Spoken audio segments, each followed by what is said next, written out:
So hello guys, good evening सबैजनालाई। म चाहिँ आज मेरो साथीकोमा गएको किनभने उसको बर्थडे हो। सो त्यहाँ गएको अनि म एक्लै छु आज चाहिँ। अरू साथीको घरमा प्रब्लम भएर जानु पाएन। सो म एक्लै जान्दैछु हो। उसलाई विश्वास लागिरहेको होला, सबै साथी आउँछु भन्दै थियो, आएन। आफ्नो आफ्नो एउटा रिजन हुन्छ होइन, त्यो कुरालाई आउनु पाइनँ। तर म चाहिँ जान्दैछु।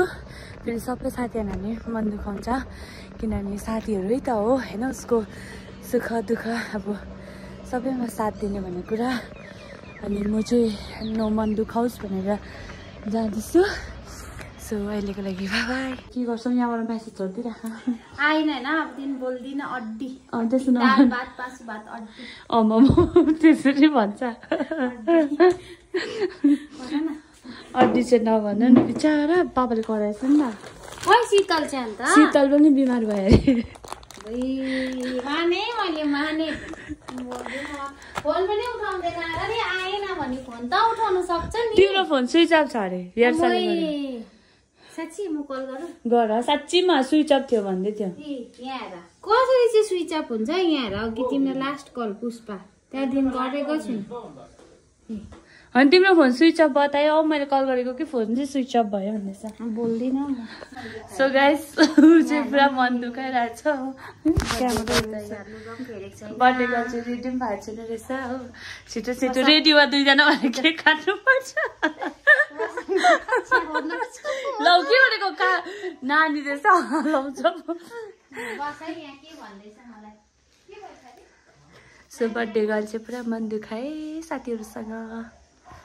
तर के गर्नु, आफ्नो आफ्नो रिजन हुन्छ हो। हाम्रो बर्थडे गर्लको चाहिँ डेकोरेसन यस्तो छ।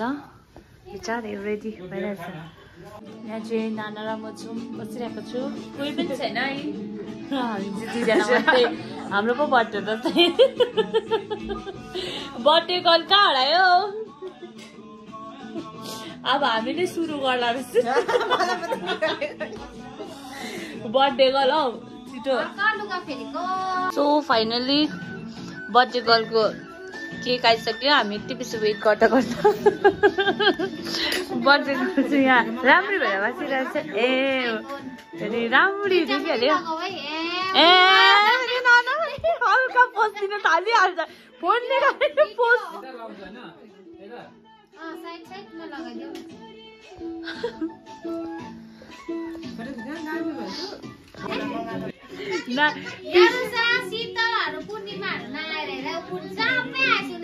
बिचारा उसको ट्युसनको नानीहरू हो सबैजना।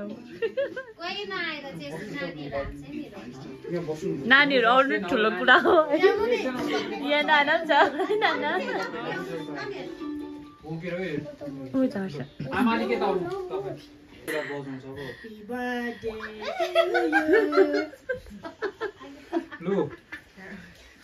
ल छिटो पुगेन।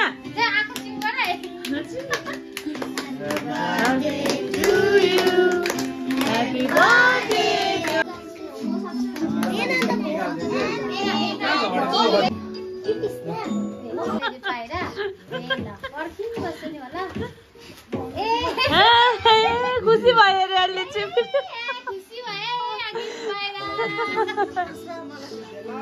ओके सो गाइस आज चाहिँ हामी अब गएको घर। सो बाई बाई होइन। Once again happy birthday. भोलिदेखि त बर्थडे छैन। केक काटे कि खतम।